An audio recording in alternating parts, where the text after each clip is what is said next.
दोस्तों, जैसा कि आप जानते होंगे कि पाकिस्तान की साबका वजीर और पीटीआई की मंजी हुई सियासतदान शीरी मजारी की बेटी ईमान मजारी ने अब्दुल हादी के साथ निकाह करके अपनी जिंदगी का आगाज कर लिया है। और उस सिलसिले में आज के सेशन में हम पहले नंबर पर यह बात करेंगे कि जो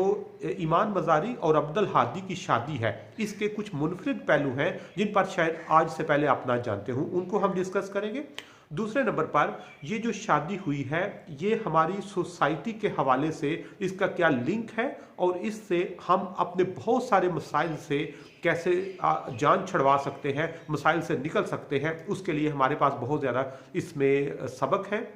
और तीसरे नंबर पर हम ये बात करेंगे कि ये जो शादी है, इसमें सहाफ़ी असद तूर का क्या तल्लक है और उसको क्यों इसमें खींचा जा रहा है, इस पर हम बात करेंगे। और उसमें सबसे पहले नंबर पर यह बताता जाऊं कि शीरी मजारी की बेटी ईमान मजारी पाकिस्तान में एक सोशल एक्टिविस्ट के तौर पर उसकी पहचान है। जहां पर भी कोई भी सोसाइटल प्रॉब्लम आता है, उस पर ये आवाज़ बुलंद करती है। ये एक बहुत अच्छी वकील है और ये अच्छे तरीके से अपने केस को डिफेंड भी कर लेती है। तो उसमें जो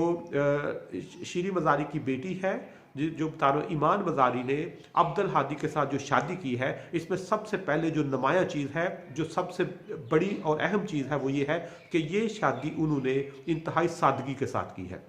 इसके लिए ना उन्होंने बहुत लंबे चौड़े और महंगे कार्ड इसमें इशू किए, ना इन्होंने बड़ा मैरिज हॉल बुक कराया, ना कोई बड़े लंबे चौड़े इसमें मेहमानों को दावत दी। बहुत सादगी के साथ ये जो निकाह है, ये जो शादी है, उन्होंने करके अपनी ज़िंदगी का आगाज़ कर दिया है, जिससे हर बंदे को सबक सीखने की ज़रूरत है। दूसरे नंबर पर जिस तरह ये शीरी मजारी की बेटी है, पॉलिटिकली भी ये एक बड़ा घराना है। अगर इसको कल्चरल पॉइंट ऑफ व्यू से देखा फिर भी बड़ा घराना है। और जिस तरह ईमान मजारी है, इसी तरह अब्दुल हादी भी एक सोशल एक्टिविस्ट है। सोसाइटी के मुख्तलिफ पिसे हुए तबकात जो है, उनके लिए ये काम करता है और ये भी एक वकील है पेशे के हवाले से। और इसमें जो इंटरेस्टिंग चीज़ है, इन दोनों का, ईमान मजारी और अब्दुल हादी का प्रोफेशन सेम है। दोनों वकील हैं, दोनों सोशल एक्टिविस्ट हैं और दोनों पिसे हुए तबकात के लिए आवाज़ भी बुलंद करते हैं और उनको फ्री सर्विसेज भी देते हैं। ये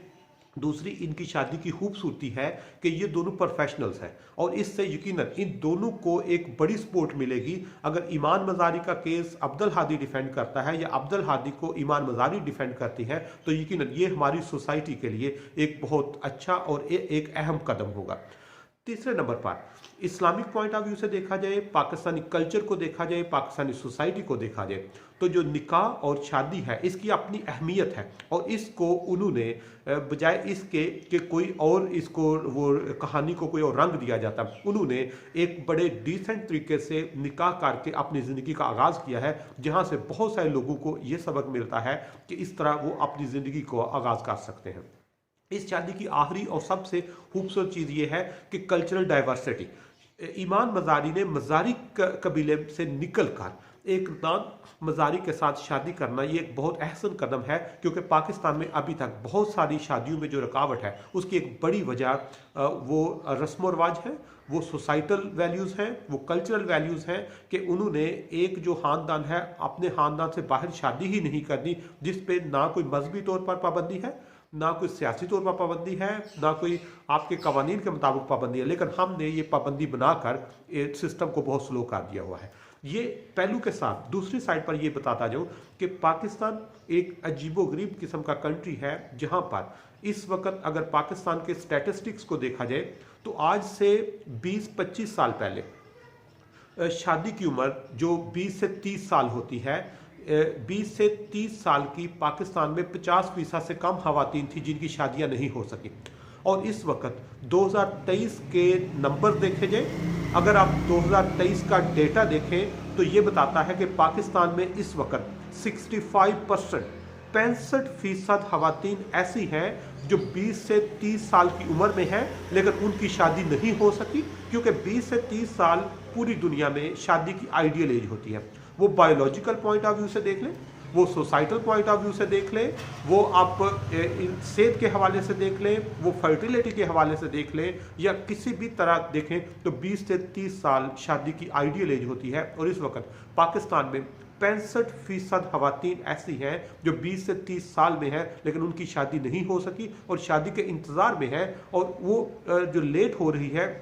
उसमें जितने पहलू मैंने बताए हैं, नंबर 1, अगर हम सादगी को फॉलो करें तो ये नंबर कम हो सकता है। अगर हम बहुत सा वो उसको जिस तरह कह रहे कि मजारी मजारी का इंतजार करें, मलक मलक का इंतजार करें, जट जट का इंतजार करें, तो ये नंबर जो है ये बढ़ता जा रहा है। और जिस तरह इन्होंने ईमान मजारी ने अब्दुल हादी के साथ शादी कर ली है तो उससे ये नंबर काफ़ी हद तक कम हो सकता है। तीसरे नंबर पर इसमें जो हमारे जिस तरह पेरेंट्स का रोल होता है, सोसाइटी का रोल होता है, वो एक्टिव करने की ज़रूरत है ताकि लोगों को एनकरेज किया जाए और इस तरह की एक्टिविटीज़ जिस तरह ईमान मजारी और अब्दुल हादी की है इसको प्रमोट किया जाए ताकि आम बंदे भी इससे सबक सीखें। और आखिरी बात कि इस शादी में सहाफ़ी असद तूर को इसमें बीच में लाया जा रहा है, टॉप ट्रेंड बनाया जा रहा है, और वो सिर्फ और सिर्फ पाकिस्तानी जो सोसाइटी है इसकी गलाजत है। ये कोई अच्छी चीज़ में से उन्होंने एक निकाह किया है, नई ज़िंदगी का आगाज़ किया है, लेकिन उसमें भी हम उनको कंट्रोवर्शियल बना रहे हैं, उसमें बहुत ज़्यादा सवाल उठाए जा रहे हैं। और ये हमारी सोसाइटी का अलमिया है, कोई भी अच्छा काम है उसमें ब्लेम गेम को शामिल करके, उसमें जहनी वो पसमानदगी को शामिल करके सिर्फ और सिर्फ गेम को ख़राब करने की कोशिश की जाती है। इसके अलावा इसके साथ कोई तल्लक नहीं है। इसलिए हमें इससे बहुत ज़्यादा सबक सीखने की ज़रूरत है ताकि पाकिस्तानी सोसाइटी जिसमें 65% खवातीन शादी की उम्र में है, शादी के इंतज़ार में है, उसको वो एक सोसाइटी का बहुत बड़ा अलमिया है, एक लम्हा फिक्रिया है वालिदैन के लिए, पॉलिसी मेकर्स के लिए और ओवरऑल माशरे के लिए। तो उसको कम करने के लिए हर बंदे को अपना रोल प्ले करना चाहिए, इस तरह की जो इन्फॉर्मेशन है उसको प्रमोट करना चाहिए, लोगों को गाइड करना चाहिए और लोगों की ज़हन साजी करनी चाहिए ताकि इस नंबर को कम करके सोसाइटल प्रेशर और माशरे की जो इस्तेहकाम है उसकी तरफ इसको लेके जाया जा सके।